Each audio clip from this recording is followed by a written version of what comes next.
Welcome on board, chosen one. Look who finally showed up. The one they cannot stop talking about when you are not in the room. Yeah, you. The one whose name gets passed around in low voices like a warning label, like a problem nobody volunteered to solve, like a file that was opened, stared at, then quietly closed because no one knew what to do next. They said things about you. Oh, they said plenty.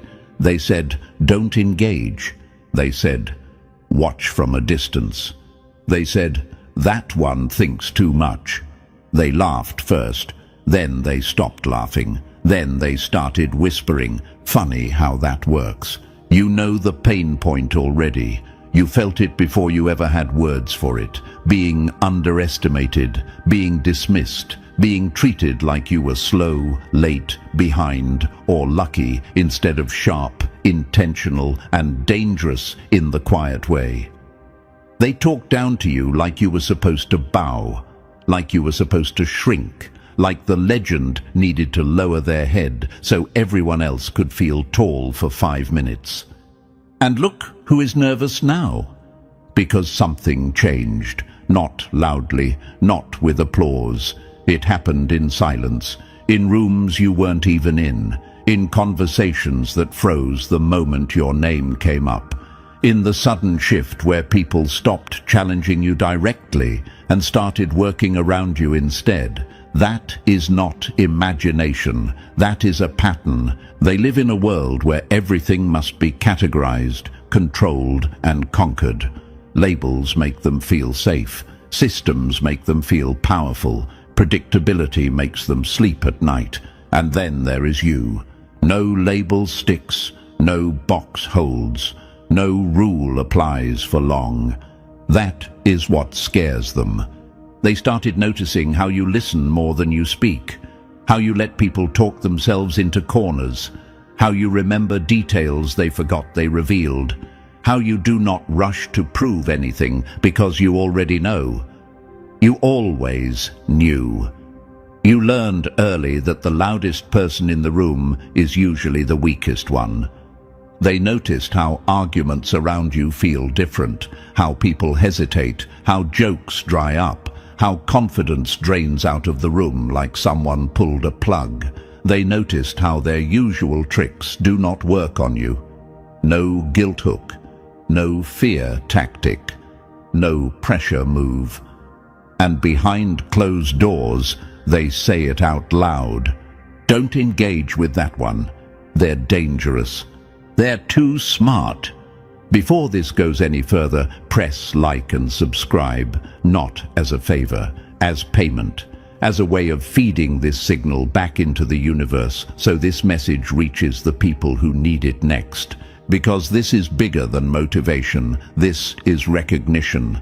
Back to the truth they are choking on. You were never playing the same game. While they were competing for attention, you were studying behavior. While they were chasing validation, you were building leverage. While they were reacting emotionally, you were collecting patterns. That is why their wins felt loud and empty, and your silence felt heavy and final. Think back. There were moments you walked away without explaining yourself, moments you let them think they won, moments you stayed calm when chaos was expected. They mocked that. They called it weakness. They said you folded. What they did not realize is that every retreat sharpened you. Every insult taught you exactly where they were fragile. Every lie showed you how their minds worked. You were not absent. You were gathering. This is where the atmosphere shifts. This is the silence after the storm. This is the part where the battlefield looks empty, but everyone knows something irreversible already happened. They feel it. That is why their behavior changed. That is why their confidence looks forced now. That is why they watch you instead of confronting you. They know you see through them. There is a story people like you share, even if they never talk about it. At some point, you realized that power does not announce itself. It waits. It lets others expose themselves. It lets the loud burn out. Then it steps forward, when there is nothing left to argue. That moment already passed for you. The universe has a strange way of rewarding restraint and punishing arrogance. You did not need revenge. You did not need to dominate. You simply became undeniable, and now they are stuck with the result of underestimating someone who was quietly 10 steps ahead the whole time. They whisper now because speaking loudly would confirm their fear. They avoid engagement because they know one clean move from you would collapse the entire illusion they built around themselves. They sense that if they push, you will not react emotionally. You will end it logically. This is not about ego. This is about clarity.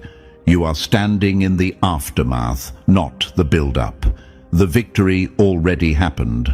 The shift already locked in. What comes next is understanding how to move from here with precision, with calm, and with that same controlled menace they finally learned to respect. They are not afraid of your strength. They are afraid of your mind, and they should be.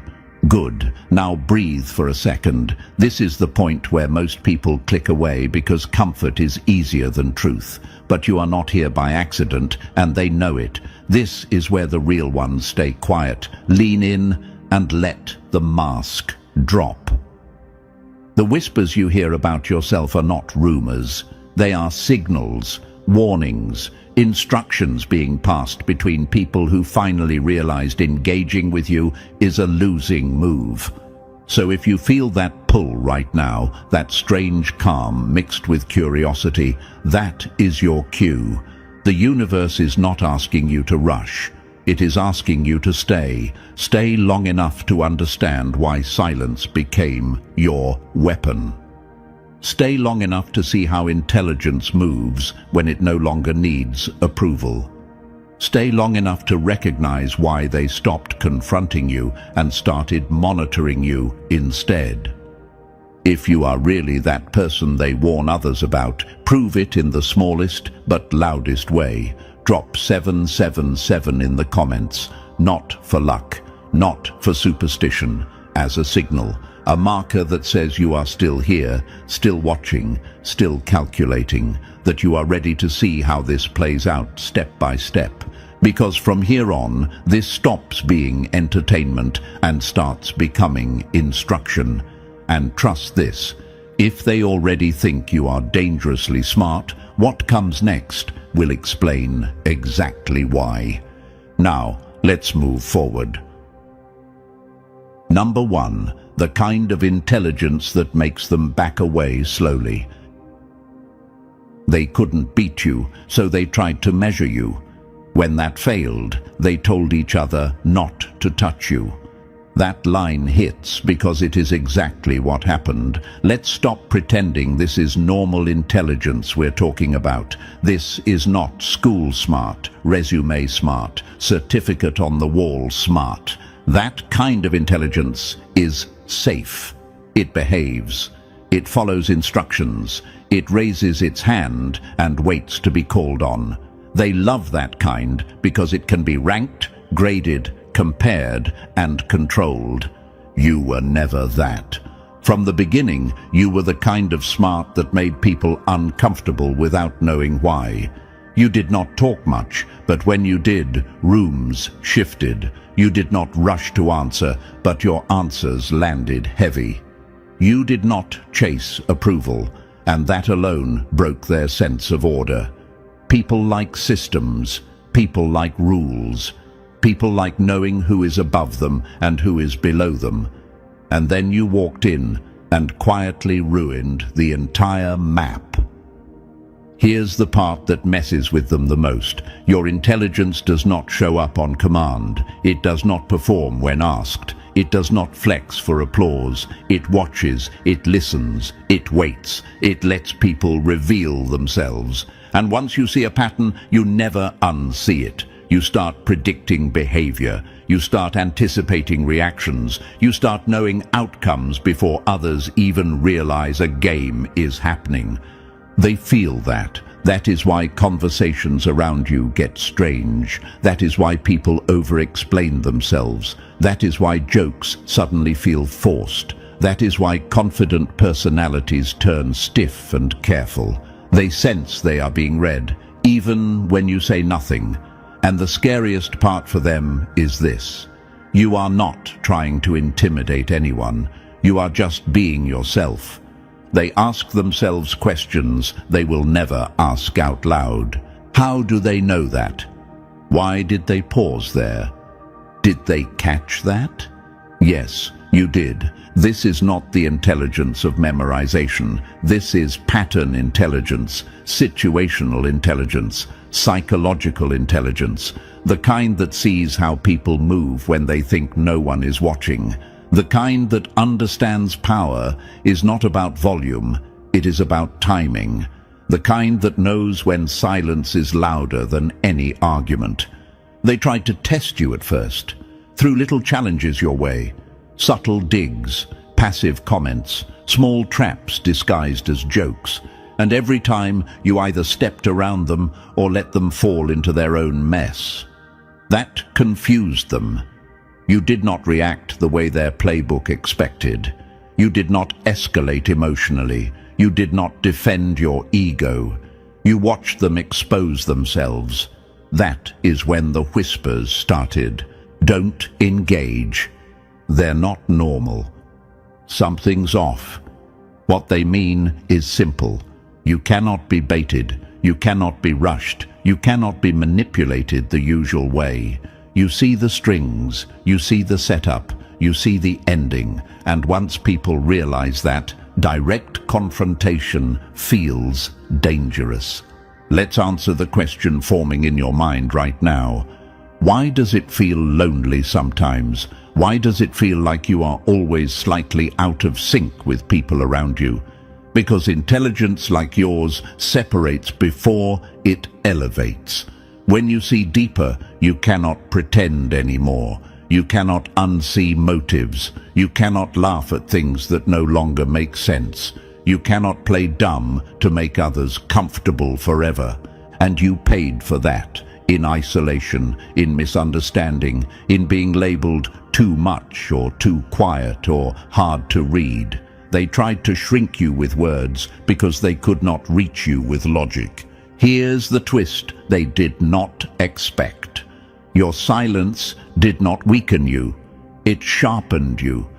Every moment you spent observing instead of reacting turned into leverage. Every time you walked away instead of arguing, you learned something about them. Every time you stayed calm while they were emotional, you gained ground.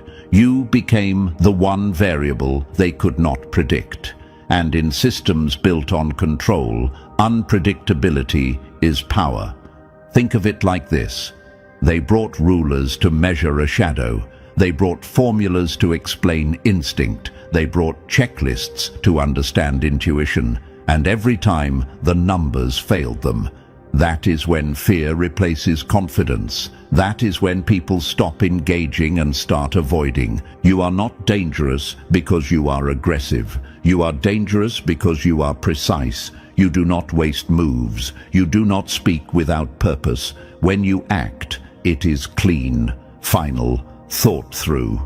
That is why even your stillness feels heavy to them. It carries intent. And no, you are not imagining the shift. You are not overthinking the change in how they treat you. You are not wrong for feeling like something already ended before anyone announced it. You are standing in the after effect. The moment where people realize they underestimated someone who was quietly 10 steps ahead. They are not whispering because they hate you. They are whispering because they respect what they do not understand and fear what they cannot control. That is why they warn others. Not because you attack, but because you do not miss. So if you ever wondered why engagement stopped, why challenges turned into distance, why noise turned into silence, here is the truth they will never say to your face. They know that if they push you, they will lose more than the argument. They will lose the illusion they built about themselves. This kind of intelligence does not need to prove anything. It waits, it watches, it chooses its moments. And when it moves, the game is already over. That is the kind of smart they cannot measure. And that is why they tell each other not to engage. Similarly, rewrite this next section in 1,000 words with same tone and style we have in previous section of our script. Add 3 to 4 quotes and 3 to 4 metaphorical examples like, imagine this. Answer questions that might come in their mind. Number 2. Why your silence feels like a loaded weapon. You didn't threaten anyone. You just stopped explaining yourself, and that terrified them. You remember the first time someone called you intimidating. It caught you off guard. You were not loud. You were not aggressive. You were not trying to dominate anything. You were just quiet, present, aware, and somehow that was enough to make people uneasy. Here's the truth they won't say. Your silence is not empty. It is observant. It is active. It is listening while everyone else is performing. And people who live behind masks panic when they feel seen without permission. Most people survive by noise. Talking fills the gaps. Jokes hide insecurity. Opinions cover fear. Movement distracts from truth. You don't do that. You let silence sit. You let moments breathe. And in that space, people start revealing things they never meant to show. Imagine this, a room full of mirrors where everyone controls the lighting except you. You don't adjust anything, you just stand there. Suddenly, reflections look sharper, flaws show up, angles they avoided appear. That discomfort you feel from others, that's their illusion cracking. Your calm makes them rush. Your stillness makes them over-explain. Your quiet makes them fill the space with mistakes. They start talking faster, justifying more, correcting themselves mid-sentence. And you're not doing anything except watching. That's why they can't fool you the way they fool everyone else. They sense it. They know their tricks don't land, their stories don't stick, their charm doesn't work. And nothing is scarier to a manipulator than someone who doesn't react. Silence isn't passive, it's pressure. You might wonder if you should speak more, soften yourself, make others comfortable. No, the universe sharpened your awareness for a reason. Your silence filters truth from performance. It exposes without attacking. It dismantles without force. That's why they call you intimidating, not because you're dangerous, but because around you they can't hide. Number 3. When your mind breaks their safe little world. They don't call you smart as a compliment. They say it like a warning. You've heard it wrapped in fake concern, soft voice, tilted head. That one's too smart for their own good.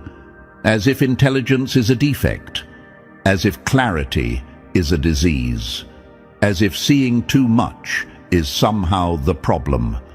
What they really mean is simple and ugly. Your mind disrupts their comfort.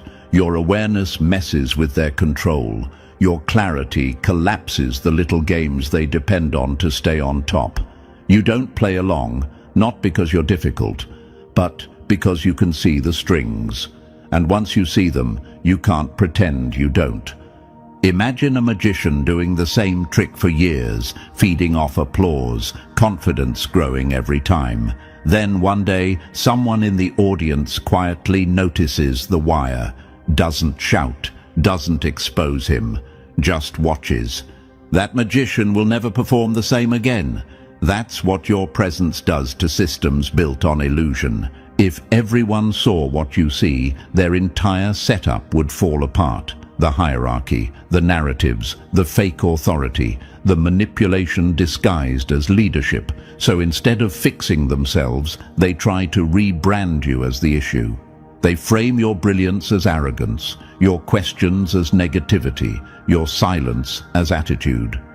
People don't fear intelligence. They fear losing control because of it. They want thinkers who stay obedient, smart people who don't look too closely, sharp minds that stop short of dangerous conclusions. You didn't stop. You kept going. You followed the logic all the way through, and now you're standing in a place they can't reach without losing their balance. You might ask yourself why they seem tense around you, why advice turns into warnings, why praise feels backhanded. It's because you are proof that their system is fragile. One clear mind threatens a room full of comfortable lies. So they label you, they caution others, they whisper like you're a hazard sign, not because you're wrong, but because you're awake. Number 4. The kind of intelligence that doesn't ask to enter the room. You don't argue to win. You don't explain to be accepted.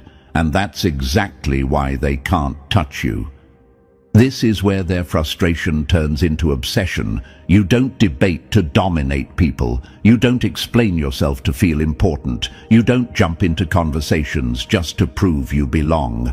You engage only when there is value. And when there isn't, you disappear without apology. That restraint drives them insane. They're used to smart people who need something. Applause, validation, recognition, a nod from the crowd. Those people are easy to manage. Compliment them and they soften. Challenge them and they overreact. Ignore them and they spiral. You don't move like that. You don't chase reactions. You don't beg for acknowledgement. You don't need permission to exist at your level. Imagine this, a room full of people shouting to be heard, and one person sitting calmly, saying nothing. Who do you think everyone starts watching? Silence that doesn't seek attention becomes gravity. That's you.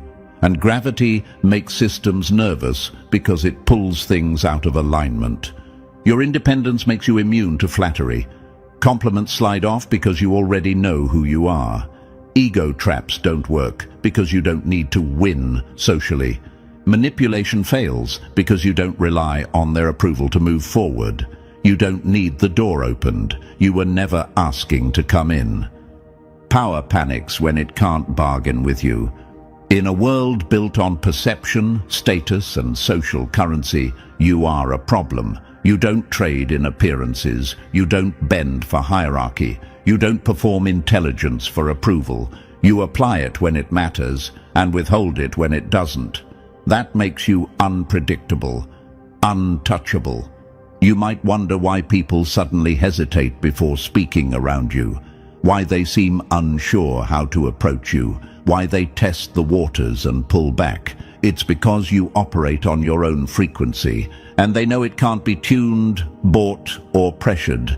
That's not arrogance, that's autonomy, and nothing scares a system more than a mind that doesn't need permission to move. Number 5. Why they're taking notes on you in secret. They stopped trying to beat you, now they're trying to understand you. That's when fear sets in. At some point, curiosity replaced confidence.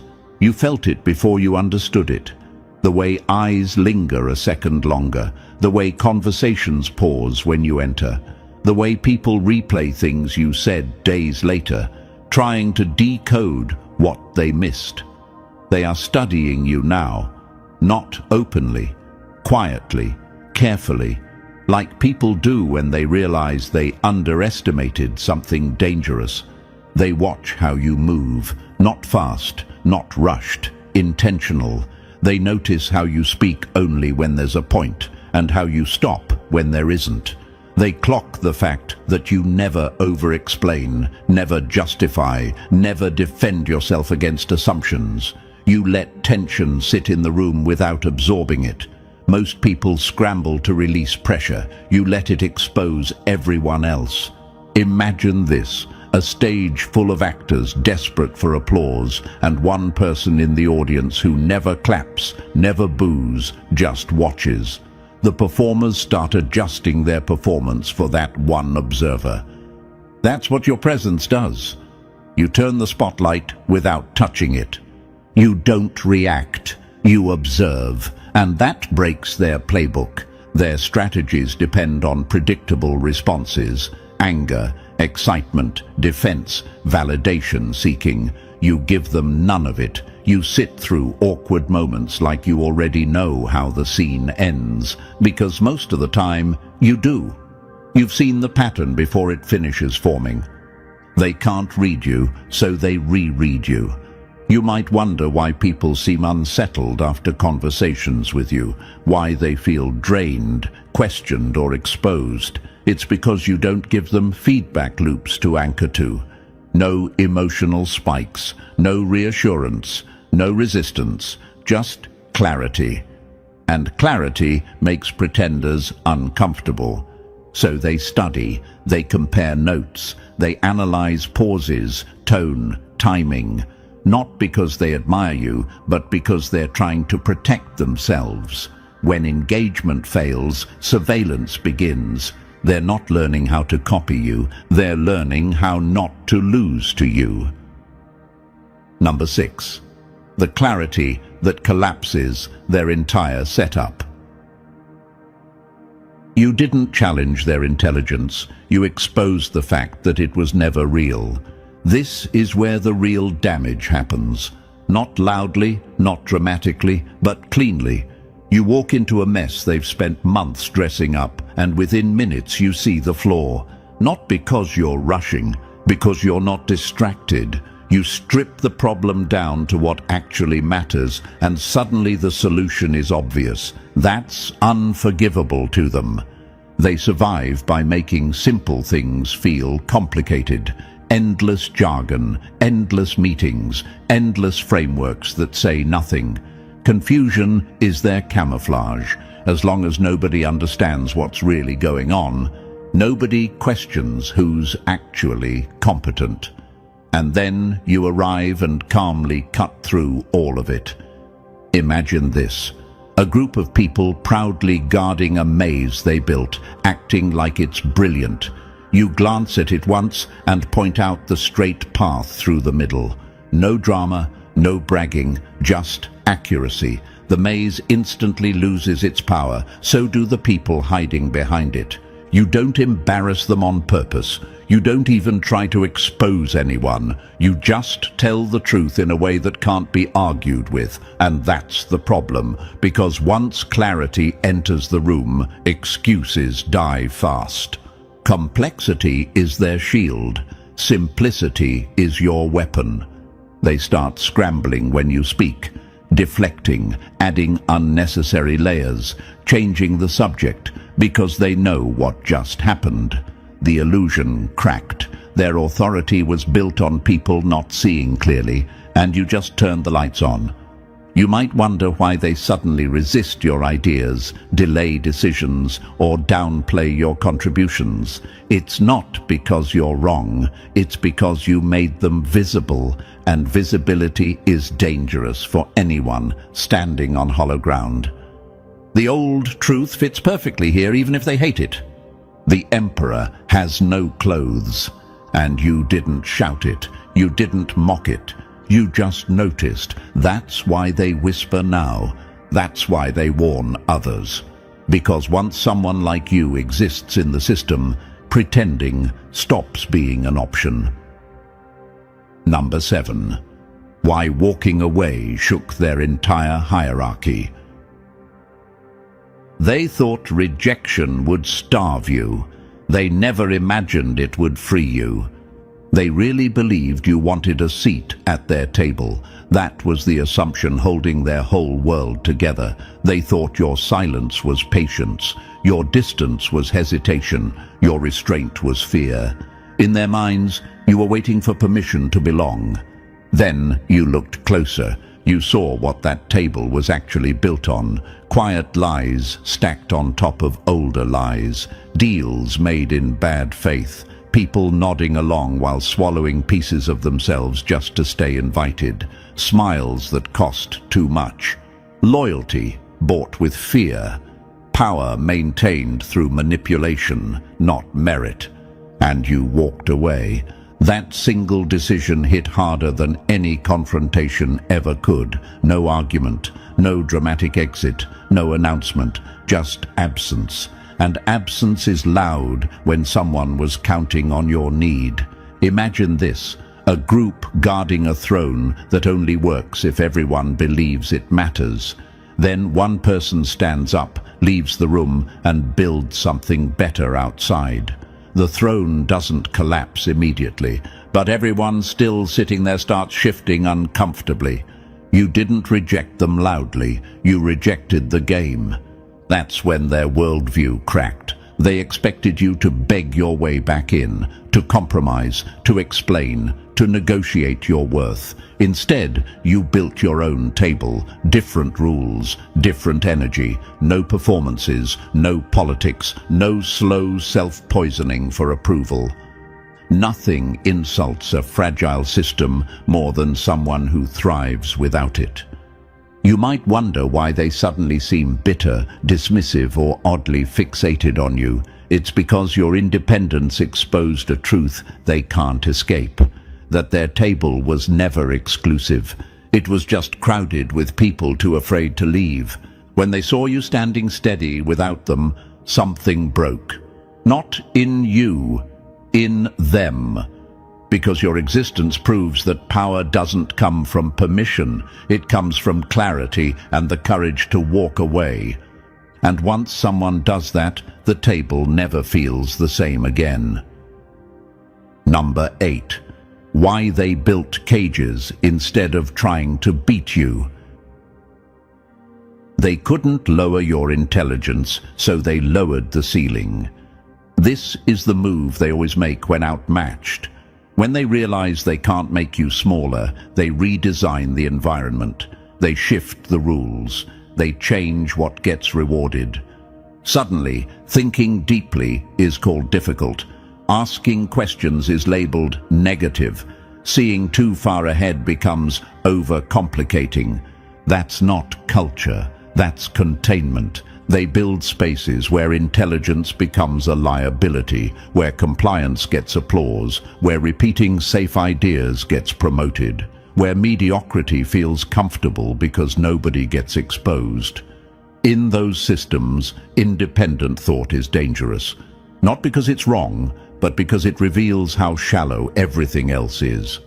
Imagine this, a room with low ceilings where everyone learns to hunch just to survive. Then someone like you walks in and stands straight. Instead of raising the ceiling, they tell you to bend. That's what's happening. They hope you'll dim yourself. And here's the part that hurts, because it's true. You tried it once. You softened your voice. You hid your insight. You played smaller than you were just to keep the peace. You told yourself it was maturity, teamwork, survival. It nearly destroyed you. Shrinking doesn't make you safer. It makes you disappear. You felt it in your body before you admitted it in your mind. The exhaustion, the frustration, the quiet anger of knowing you were capable of more but choosing less to avoid friction. That's when you realized something important. Suppressing your intelligence wasn't humility. It was self-erasure. So you stopped. And the moment you stopped dimming yourself, they noticed. Not because you became louder, but because you became clearer. You stopped bending. You stopped apologizing for seeing what others refuse to see. That's when containment replaced engagement. They don't want to fight you. They want to fence you in. But here's what they still don't understand. You don't need their space to think. You don't need their system to function. The universe already taught you how to survive without shrinking. And once someone learns that, no cage ever really works again. Number 9. The mirror. They can't look into for too long. They don't see confidence, they see acceleration, and they know they can't keep up. When they look at you, they don't see arrogance, they don't see ego, they don't even see talent in the way they're used to measuring it. What they see is something far more unsettling. Someone who processes information faster than they can twist it. Someone who spots the flaw while they're still setting the trap. That terrifies them. They see a mind that doesn't get stuck defending old beliefs. You don't cling to being right. You adjust, you update, you learn in real time. While they're busy protecting their image, you're absorbing reality. And that gap widens every time you stay calm and keep moving. Imagine this. Two people in a race. One memorized the map years ago and refuses to look again. The other keeps checking the terrain, adjusting pace, changing routes. Guess who wins when the road changes? That's you. You don't need certainty. You need feedback. They see someone who asks the questions they hoped would never be asked. Not loudly, not aggressively, casually, at the worst possible moment. Questions that expose gaps, assumptions, shortcuts, lies dressed up as tradition. And once those questions exist, the system starts shaking. You don't break systems by attacking them. You break them by understanding them. Here's the truth you may not have fully owned yet. You're not better at everything. You don't need to be. You're better at learning. You adapt faster. You recover faster. You notice patterns faster. And every cycle makes you harder to predict. They hate that because learning can't be controlled. Titles expire. Authority fades. Experience gets outdated. But someone who learns never stops getting stronger. Every failure becomes data. Every mistake becomes leverage.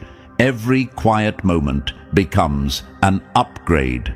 So when they look at you, they don't see a rival they can defeat once. They see a trajectory they can't interrupt. Someone who will outgrow every box they try to place around them.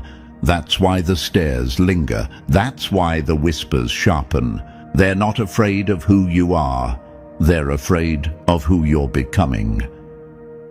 Number 10. The warning they pass around when you're not there.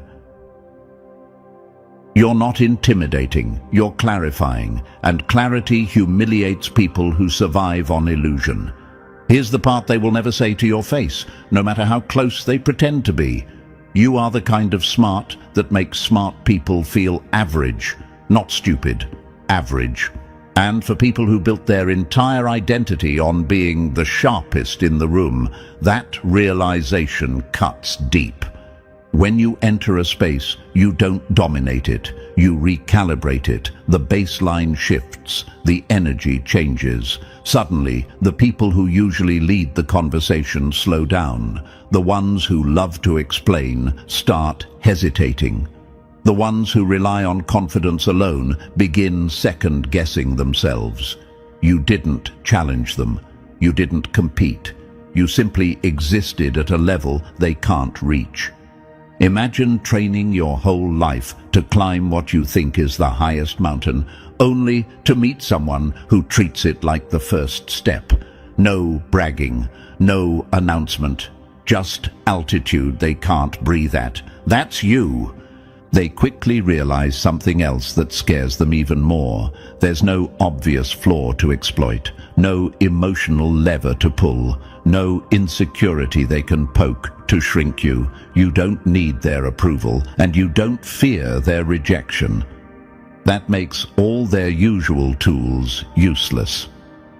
People whisper about what they can't confront. So they whisper. They warn each other quietly. They suggest distance instead of engagement, not because you attack, but because proximity exposes them. Around you, their intelligence feels capped. Their experience feels outdated. Their tricks feel childish. And the worst part is this: you don't even enjoy it. You're not trying to win. You're just being accurate. That's why the whisper follows you, from room to room, from group to group. It's not gossip, it's caution. They know exactly why. Because once someone like you is present, pretending stops working. Number 11. The moment they realized you can't be touched. Their final move wasn't met with resistance. It was met with nothing, and that's when it ended. There is always a moment like this. It doesn't look dramatic. No shouting, no explosion, no public defeat. It happens quietly, almost politely. Their last attempt, the final push, the comment meant to provoke, the situation designed to corner you, the pressure they believed would finally force a reaction, and you didn't take the bait.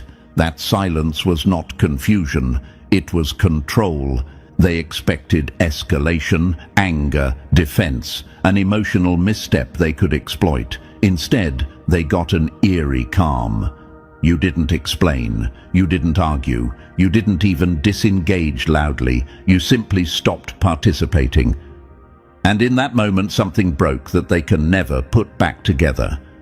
Imagine throwing a punch and realizing mid-swing there's no opponent in front of you, no block, no counter, just air. The force doesn't land, it turns inward. That's what happened to them. Their aggression collapsed back onto themselves. You didn't win by overpowering them, you won by making them irrelevant. They felt it instantly, the confusion, the panic, the sudden awareness that they had no leverage left. You couldn't be provoked, you couldn't be cornered, you couldn't be dragged into their chaos. Everything they relied on stopped working at the same time. You might have noticed the shift right after.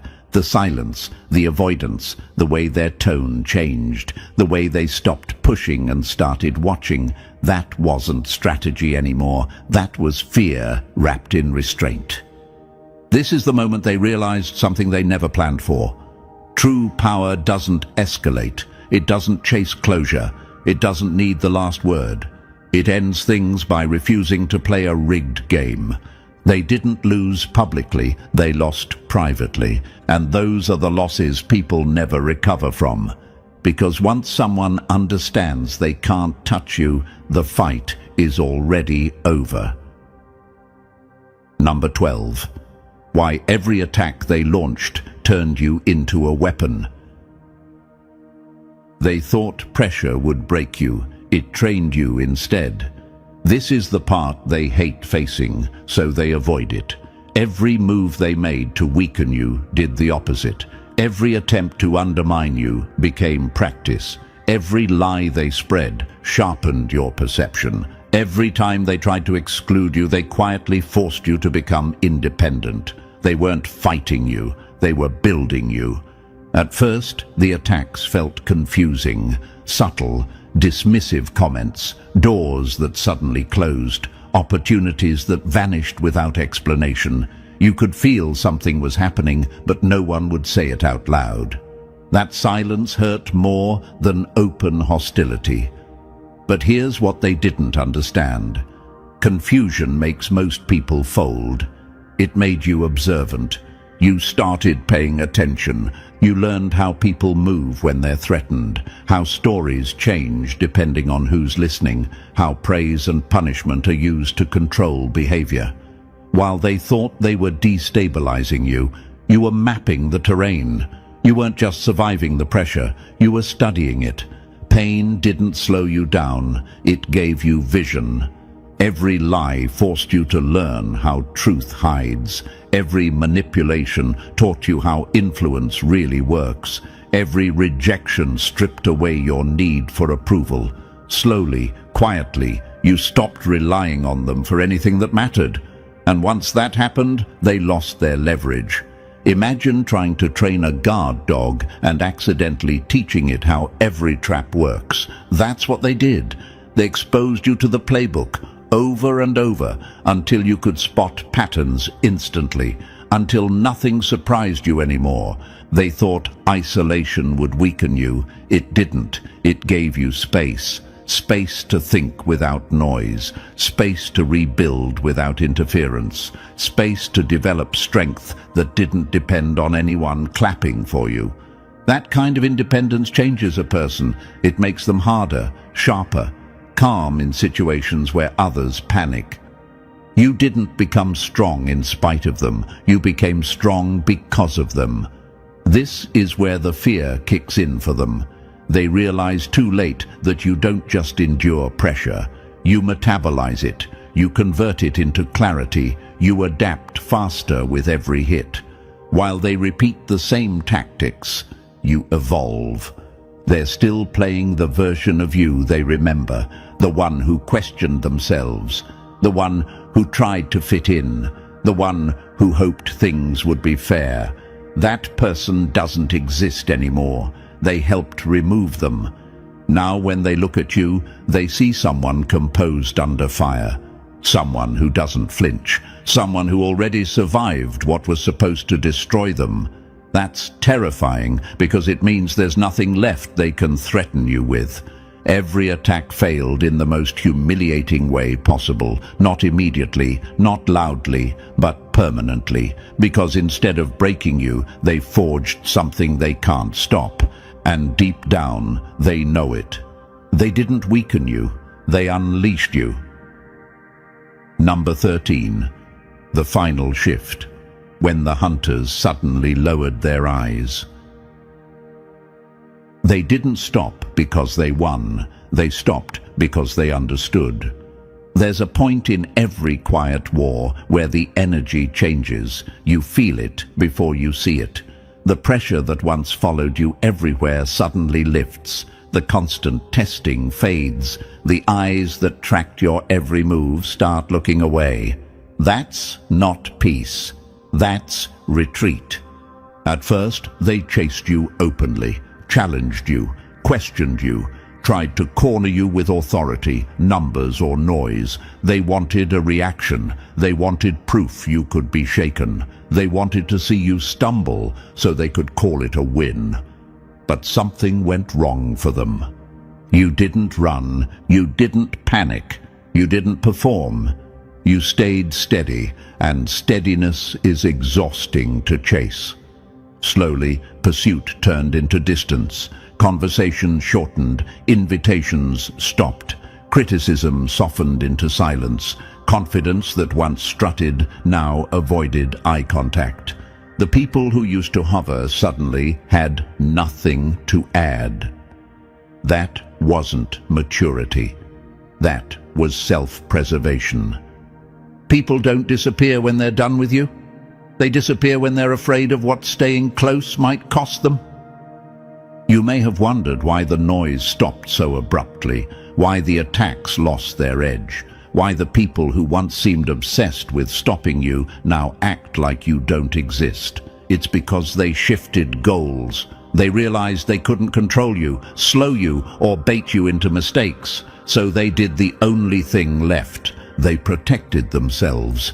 Imagine a pack circling something they thought was prey, only to realize it isn't reacting like prey at all. No panic, no submission, no weakness, just calm observation. That's the moment instinct takes over. Not attack instinct, survival instinct. They started whispering again, not about how to stop you, but about how not to provoke you. They compared notes, not on your failures, but on your restraint, on how you never escalated, on how you seemed untouched by pressure that breaks others. That kind of calm doesn't read as harmless, it reads as final. You didn't defeat them, you outlasted their certainty. This is the humiliation they never talk about. Losing without a scene, retreating without excuses, watching someone they underestimated continue forward while they quietly step out of the way. There's no public apology, no admission, just absence. And absence, in this case, is surrender.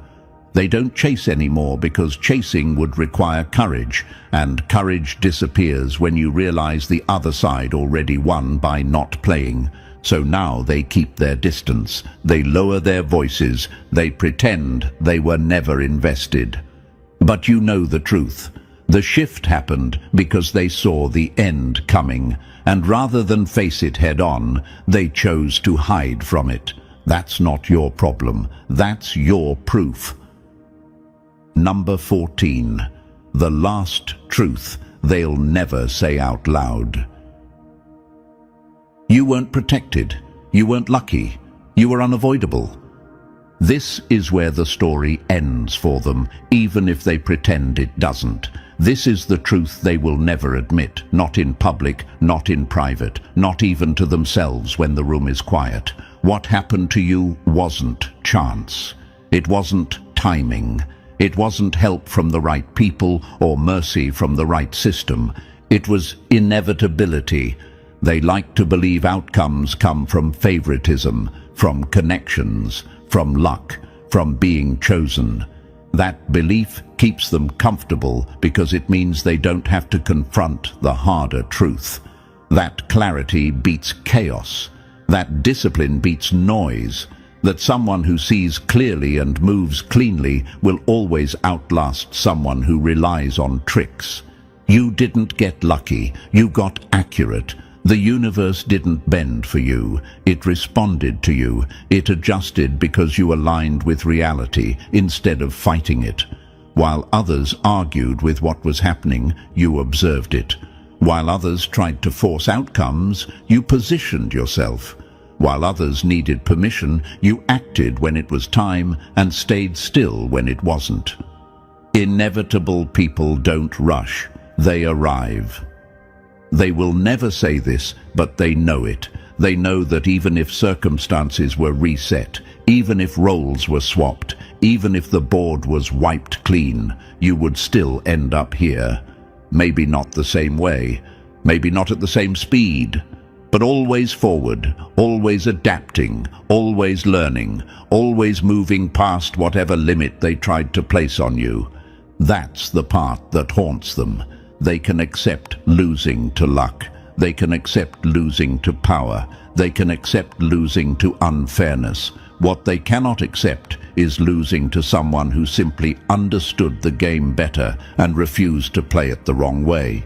You weren't helped. You were prepared. Every setback trained you. Every delay refined you. Every quiet stretch sharpened your judgment. You didn't become this by accident.